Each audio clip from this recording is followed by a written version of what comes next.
Le Costa Rica fait partie des rares pays à avoir réussi ce miracle, produire près de 100% de son électricité de manière renouvelable. Pour arriver à ce résultat, le petit État a misé sur ses ressources naturelles, la chaleur de ses volcans et une pluie abondante toute l'année. Cette eau est ensuite stockée dans plusieurs lacs artificiels et alimente 14 barrages hydroélectriques, comme ici dans le nord du pays, avec l'un des barrages les plus puissants. Ici, à la centrale d'Arenal, on produit environ 358 MWh. Ça correspond à peu près à l'électricité pour 551 000 foyers costariciens. Grâce à des turbines géantes, l'eau de chaque barrage est transformée en électricité.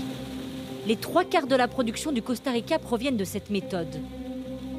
Le pays a aussi décidé de capter la chaleur du magma de ses volcans en puisant à 2000 mètres sous le niveau de la mer et en créant des centrales géothermiques. Avec cette combinaison exceptionnelle de plusieurs énergies renouvelables, l'État réussit aujourd'hui à produire son électricité de manière indépendante. On s'est rendu compte qu'en saison sèche, les barrages hydroélectriques n'étaient pas suffisants pour alimenter le pays. Donc on compensait avec du pétrole, dont les prix augmentent en permanence. Mais maintenant, avec la géothermie, on a une énergie stable et on n'a presque plus besoin de pétrole. Les 5,2 millions d'habitants bénéficient donc d'une électricité à faible coût toute l'année, avec peu de variations de prix. Même dans les zones les plus reculées, les Costariciens ont accès à cette énergie propre, grâce à des panneaux solaires fournis gratuitement par l'État. Rosa Lopez Dinarte habite au milieu de la forêt. Elle fait partie des bénéficiaires. Là, il y a le panneau. Il prend bien le soleil ici. C'est de la bonne énergie.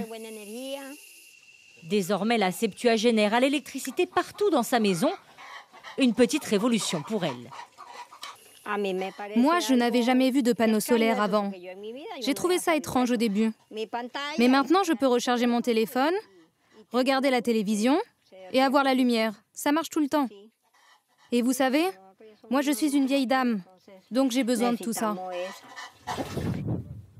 Mais le Costa Rica ne compte pas s'arrêter là. Il veut servir d'exemple aux autres pays de la région. Pour cela, il exporte régulièrement une partie de sa production en Amérique centrale. Quand on a un surplus d'électricité, on exporte vers d'autres pays, comme le Nicaragua, le Honduras ou le Salvador. Et tous ces mégawatts sont produits proprement. Donc finalement, avec notre travail, on réduit les émissions de gaz à effet de serre de tous les autres pays.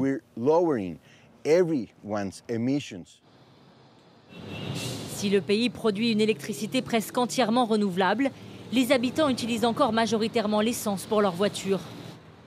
À terme, l'État espère les convaincre d'opter pour des véhicules électriques et ainsi atteindre la neutralité carbone d'ici 2050. Et on passe tout de suite à l'actualité sportive.